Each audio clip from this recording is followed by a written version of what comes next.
Hi అండి. Prince cut blouse front పార్ట్‌లు cut చేయకుండా ఎలాగా షేప్‌ని కుట్టుకోవాలనేది చూపిస్తాను. చాలా ఈజీగా ఉంటుంది. అలాగే ఇలా కుట్టడం వల్ల కస్టమర్స్ కూడా హ్యాపీ ఫీల్ అవుతారు. ఎందుకంటే అది ఒకవేళ గుచ్చుకునే క్లాత్ అయితే గనక ఓవర్‌లాక్ చేసే పనుండదు. నెక్స్ట్ గుచ్చుకోకుండా ఉంటుంది కాబట్టి వాళ్ళకి హ్యాపీగా ఉంటుంది.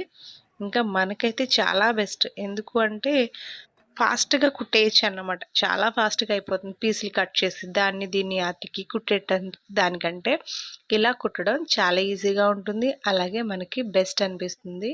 ఫాస్ట్‌గా కూడా అయిపోతుంది. చూడండి నేను వీడియోలో చూపించినట్టు కట్ చేయకుండా ఆహ్, కుట్టుని మలుచుకుంటూ కుట్టేసుకోవాలి. ఒకవేళ బిగినర్స్‌కి అంత రావట్లేదు అంటే గనక ఫస్ట్ పైనుంచి మనం మార్క్ చేసుకునే వరకు కుట్టుకుని, తర్వాత కింద నుంచి షేప్ వరకు కుట్టుకుంటే మనకి పర్ఫెక్ట్ షేప్ వస్తుంది. కప్ కూడా బావుంటుందన్నమాట.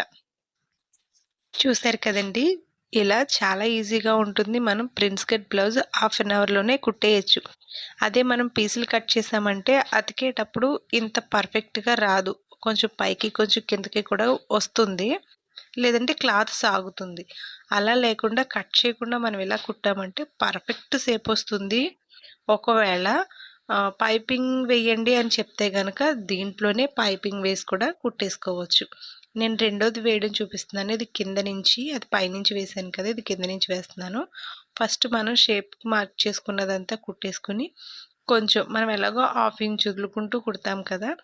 ఒక కుట్టేసుకున్నా, 2 కుట్లేసుకున్నా మనం డార్క్ సుద్దతో మార్క్ చేసుకున్నాం కదండీ! ఎలా అయితే మార్క్ చేసుకున్నామో అలా కుట్టేసుకోవాలి. చూసారా? చాలా నీట్‌గా ఉంటుంది. మనకి పని తగ్గుతుంది. ఎక్కువ బ్లౌజులు కుట్టే వాళ్ళకి ఇది బావుంటుంది. అంతా కుట్టేసుకున్న తర్వాత కింద షేప్ డాట్ ఉంటుంది కదండీ! దాన్ని కొంచెం కట్ చేసుకోవాలి. ఎందుకంటే మనం కింద బెల్ట్ తిప్పేటప్పుడు ఆ షేప్ డాటు ఫోల్డింగ్ చేస్తే అంత బావుండదు. అందుకోసమని దాన్ని కట్ చేసుకొని కుట్టుకుంటే చాలా పర్ఫెక్ట్‌గా, నీట్‌గా వస్తుంది. అంతేకాదు ప్రిన్స్ కట్ బ్లౌజు చాలా ఈజీగా హాఫ్ అన్ అవర్‌లోనే కుట్టేసుకోవచ్చు. ఇలా కుట్టే అలవాటు ఉన్నవాళ్ళు నాకు కామెంట్ సెక్షన్‌లో కామెంట్ చేయండి. అలాగే మీ ఫ్రెండ్స్‌కి షేర్ చేయండి.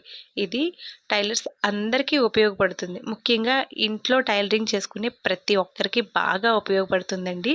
అందుకోసమే షేర్ చేయమని చెప్తున్నాను. Thank you for watching.